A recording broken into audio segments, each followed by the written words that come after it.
Welcome to The Making of a Nation, American History in VOA Special English. He was the top planner and policymaker under President George Washington. He was also the nation's first Secretary of the Treasury. Today, Maurice Joyce and Shep O'Neill continue the story of Alexander Hamilton.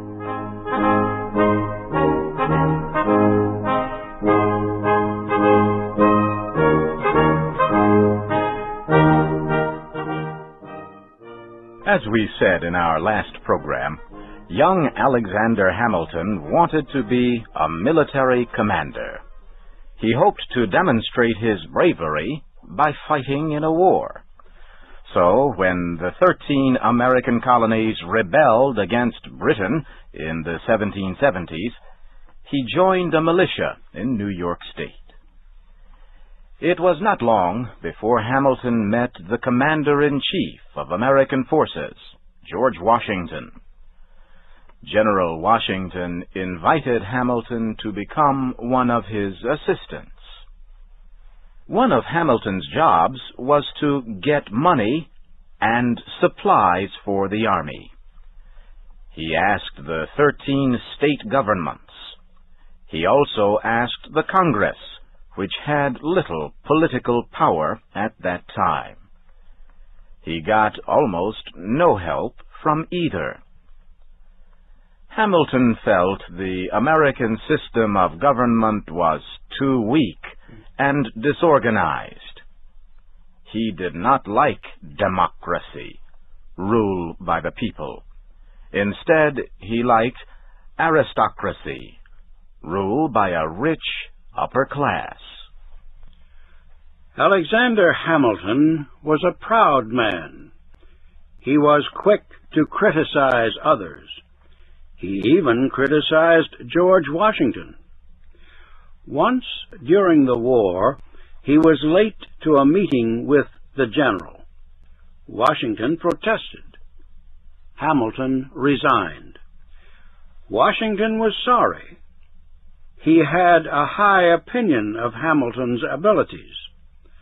That is why he was willing to forget the incident and appoint Hamilton to the new Treasury Department.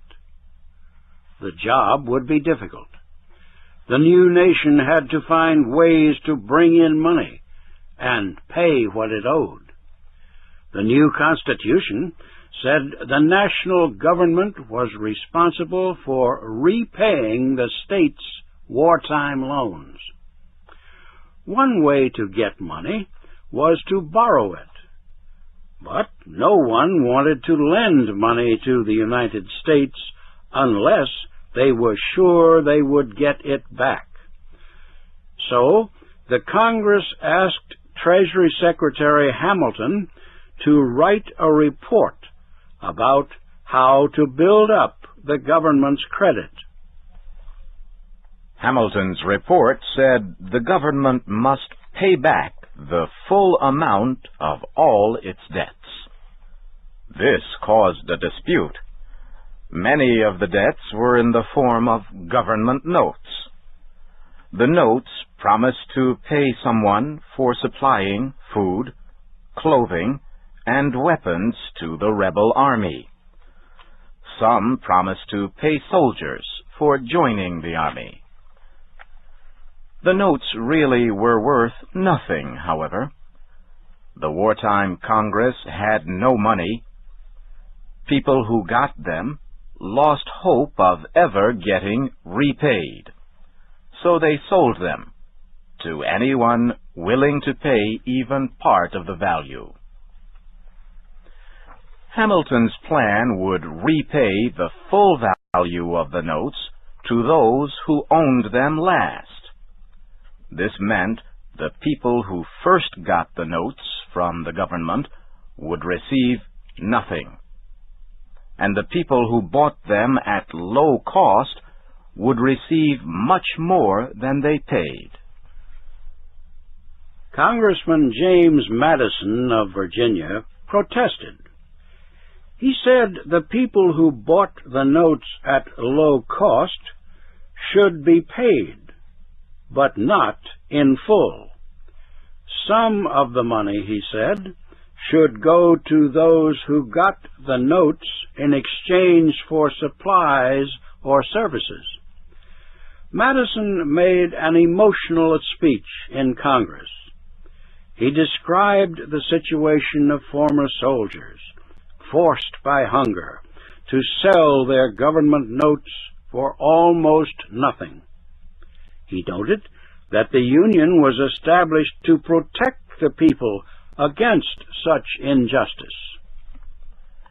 Hamilton said the purpose of his plan was greater than simply paying debts. He said it was a way to build up the nation's credit so it could borrow money more easily in the future.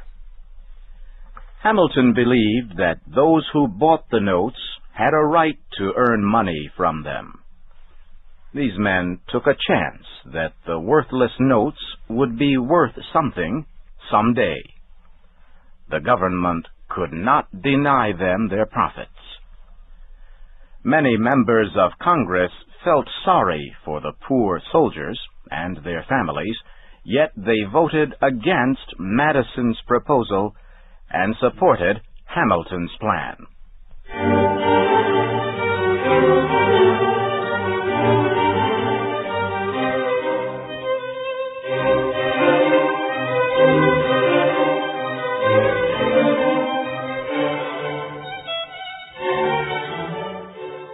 Hamilton's plan raised old fears. The agricultural South was sure he was trying to make the industrial North more powerful. Hamilton did not deny this. His purpose was to strengthen the nation. He believed all areas would be helped if industry and commerce were stronger.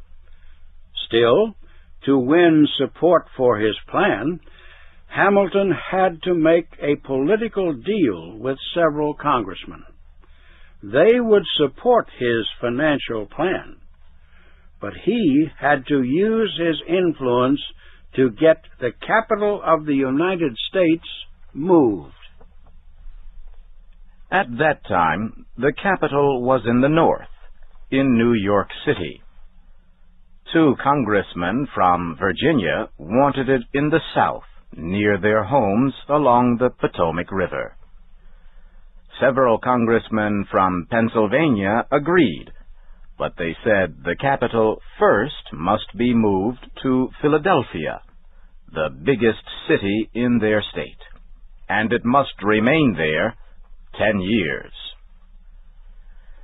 Congress accepted this plan by a close vote. President Washington signed it. It was well known that George Washington wanted the capital closer to his Virginia farm, Mount Vernon. Yet there is no evidence that he ever asked any member of Congress, or anyone else, to help get it moved there. Alexander Hamilton's plan to repay the nation's debts caused much protest. However, another one of his financial plans caused even more.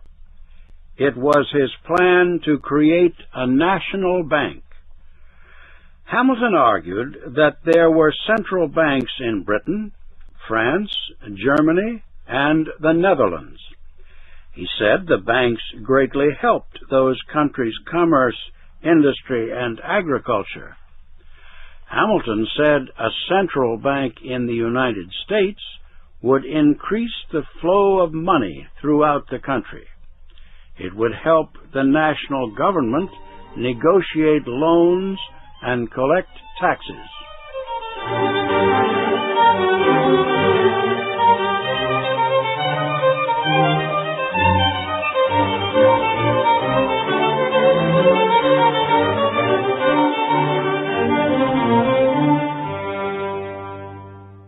Critics argued that a national bank would give too much power to a few rich men in the North. It would take control of state banks on which Southern farmers and small businessmen depended. It would increase the use of paper money instead of gold and silver. James Madison led the opposition against Hamilton's plan in Congress. Madison believed the United States should not put all its wealth in one place, so he proposed a system of many smaller banks in different parts of the country.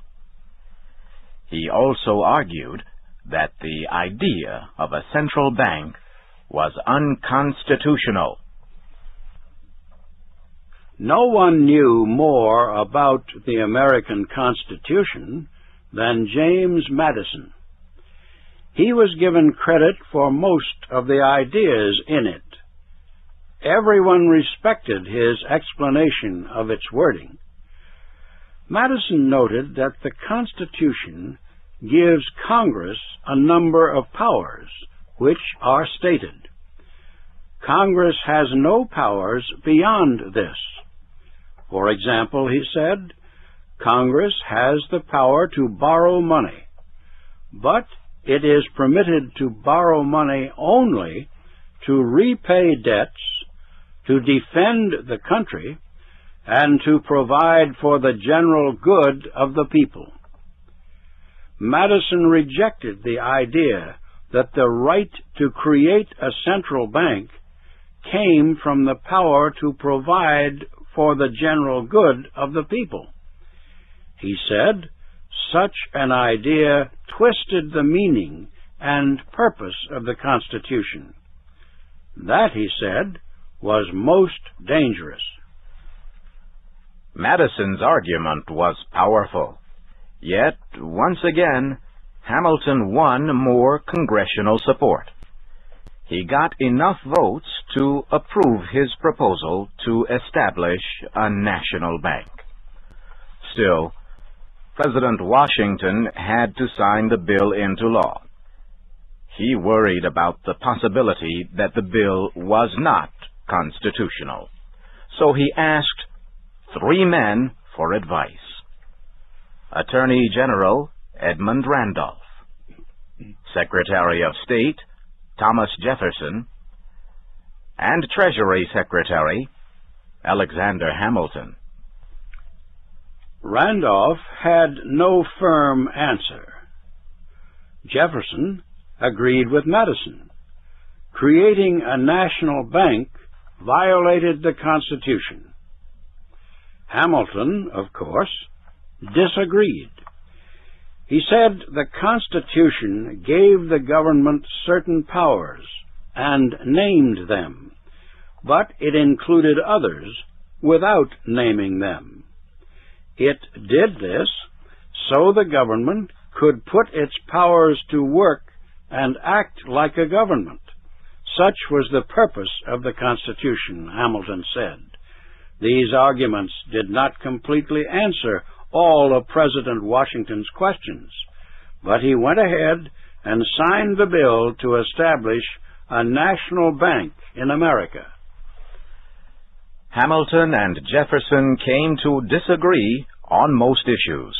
Their struggle for power in the new government led to the creation of America's political party system. That will be our story next week.